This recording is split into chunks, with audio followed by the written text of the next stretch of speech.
আসসালামু আলাইকুম। Bangla cooking blog চ্যানেলে আপনাদের সবাইকে স্বাগত জানাই। শীতের দিনে খুবই জনপ্রিয় একটি পিঠা ভাপা কুলি পিঠা বা সিদ্ধ কুলি পিঠা। নাম যাই হোক, আজকে আমি সিদ্ধ কুলি পিঠা বানাবো, যেটা খেতে অসম্ভব মজার। ভিডিওটি ভালো লাগলে চ্যানেলটিকে সাবস্ক্রাইব করে একটা লাইক দিয়ে দিবেন প্লিজ। প্রথমে আমি চুলায় একটা প্যান বসিয়ে দিয়েছি। এখানে আমি 1 কাপের মতো নারকেল কোড়া দিয়েছি আর হাফ কাপ খেজুরের গুড় দিয়ে দিলাম আর একটু পানি দিয়ে দিলাম। এখন অল্প আছে আমি নারকেলের পুরটাকে ভেজে নিব।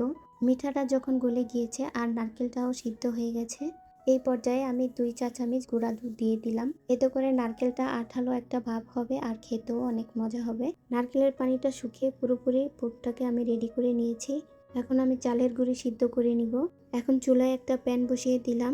এখন মেজারমেন্ট কাপের 1 কাপ আর 1 কাপের অর্ধেক পানি দিয়েছি। মোট 1.5 কাপ পানি দিয়ে দিলাম। এরপরে হাফ চা চামচের মতো লবণ দিয়েছি। পানিটা যখন বলক চলে আসবে, এরপরে আমি 1.5 কাপের মতো চালের গুঁড়া দিয়ে দেব। এখানে আমি ভেজা চালের গুঁড়া নিয়েছি। ভাতের চাল আর আতপ চাল সমান সমান করে আমি গুঁড়ো করে নিয়েছি। এখন ঢেকে 5 মিনিটের মতো লো আঁচে সিদ্ধ করে নিব।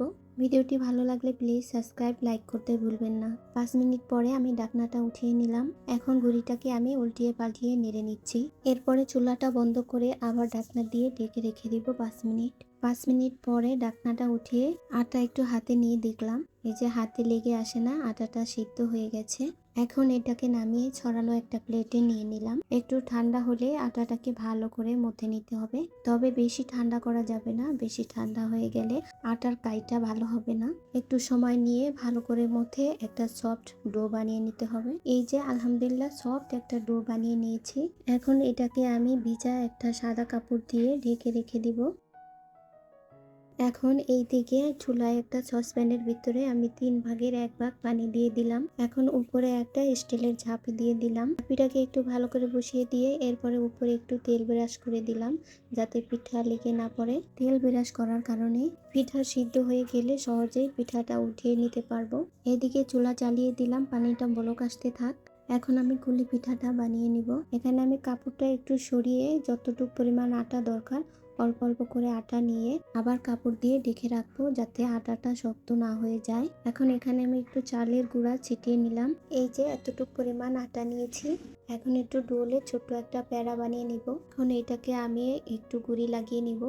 এরপরে আঙ্গুলের সাহায্যে আমি গোল গোল করে একটু চেপে চেপে একটা বাটির মতো বানিয়ে নিব। এই যে বানানো হয়ে গেছে। এখন আমি যে নারকেলের পুরটা বানিয়ে রেখেছিলাম সেটা এখন এটার ভিতরে একটু দিয়ে দিব। দেওয়া হয়ে গেলে এরপরে চেপে চেপে মুখটাকে বন্ধ করে দিব। এইভাবে করে চেপে মুখটাকে বন্ধ করে দিয়েছি। এরপরে এখন মুড়ি ভেঙে নিচ্ছি। আজকে আমি 2 ধরনের কুলি পিঠার ডিজাইন করব। এই তো দেখুন, একটা পিঠা হয়ে গেছে। মাশাআল্লাহ, দেখতে কিন্তু অনেক সুন্দর হয়েছে। এরকম ডিজাইনের আরো কয়েকটা পিঠা আমি বানিয়ে নিব।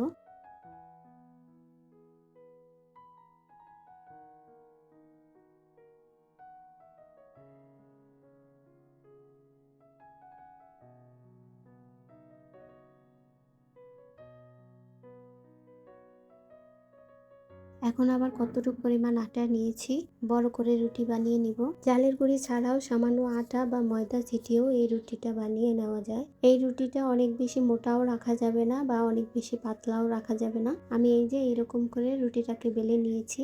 চাইলে আর একটু সামান্য ভারী বানানো যায়। এখন আমি গ্লাসের সাহায্যে গোল গোল করে কেটে নিচ্ছি। এই যে এরকম করে সবগুলো কেটে নিব। কাটার পরে যে বাকি অংশটা রয়ে গেছে, এটাকে আমি আবার রুটি বানিয়ে এরকম করে কেটে নিব। এখন এই ছোট রুটির ভিতরে একইভাবে নারকেলের পুর দিয়ে আমি মুখটাকে বন্ধ করে দিব। এইরকম একটু ভালো করে চেপে চেপে মুখটাকে বন্ধ করে দিতে হবে। এখন আমি কাঁটা চামচের সাহায্যে পিঠাটাকে ডিজাইন করে নিব। এই চামচটার ভিতরে সামান্য একটু তেল লাগিয়ে নিয়েছি, যাতে পিঠার গায়ে লেগে না পড়ে। এখন এইরকম করে চেপে চেপে আমি একটু ডিজাইন করে নিচ্ছি। এই যে এরকম করে ডিজাইন করে নিয়েছি। এখন আবার 4 চামচের একটু গোড়ার অংশ দিয়ে এরকম একটা ডিজাইন করে দিব। ডিজাইন করার আগে চামচের গায়ে একটু তেল মাখিয়ে নেবেন, এতে করে চামচটা আর পিঠার গায়ে লেগে থাকবে না। ডিজাইনটা করতে অনেক বেশি সুবিধা হবে। এই যে দেখুন মাশাআল্লাহ কতটা সুন্দর হয়েছে। আর একইভাবে আমি সবগুলো পিঠা বানিয়ে নিব। সবগুলো পিঠা আমার বানানো হয়ে গেছে। এই যে একই পিঠা 2 ধরনের ডিজাইন। দেখতে মাশাআল্লাহ যতটা সুন্দর হয়েছে, খেতেও ইনশাআল্লাহ অনেক ভালো হবে। এখন এগুলোকে সিদ্ধ দেওয়ার পালা। এখন আগে যে পানিটা চুলায় বসিয়ে রেখেছিলাম সেটা বলক চলে এসছে। এখন আমি এক এক করে সবগুলো পিঠা দিয়ে দিব।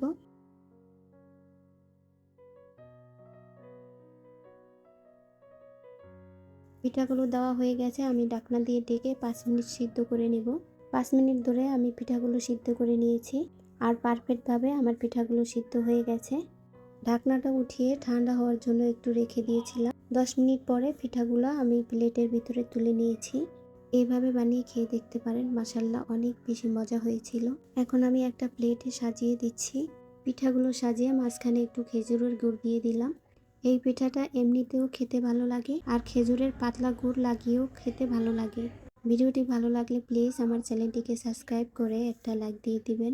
সবাইকে ধন্যবাদ জানিয়ে শেষ করছি। আসসালামু আলাইকুম।